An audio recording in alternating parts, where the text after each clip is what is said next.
Maafisa wa upelelezi katika eneo bunge la Tongaren, kaunti ya Bungoma, wameanzisha uchunguzi kufuatia tukio la usiku wa kuamkia leo ambapo mlinzi wa chama cha ushirika cha wakulima wa kahawa cha Mahanga alivamiwa na kuuawa kinyama na watu wasiojulikana kabla ya kutoweka na magunia zaidi ya 20 ya kahawa. Susan Waweru anaeleza zaidi.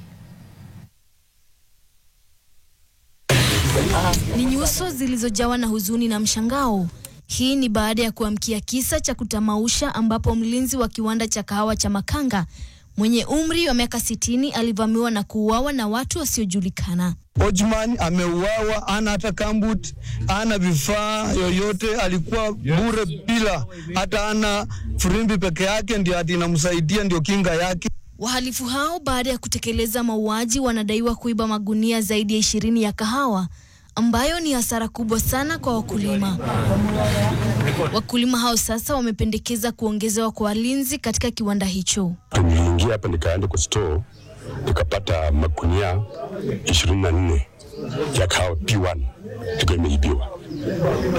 Alafu wakakata traya wakachukua magunia karibu magunia 5. Factory kama hii ya Mahanga haiwezi kuwa na kahawa zaidi ya magunia 50 na watchman ni mmoja, kwa sababu unaona watchman mmoja hawezi kulinda mali kama hiyo. Kitu cha pili, hii factory iweke CCTV.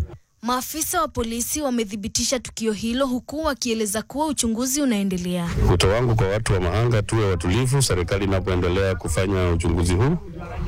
Na pia mimi na naibu wangu wa chief tumepanga kuwa na baraza ya security hapa. Nataka tukutane wote kama stakeholders, tuweke ficho pamoja, tuone way forward. Mwili wa mlinzi huyo umepelekwa katika hifadhi ya wafu ya Kimimini, kaunti ya Trans Nzoia. Susan Waweru, NTV.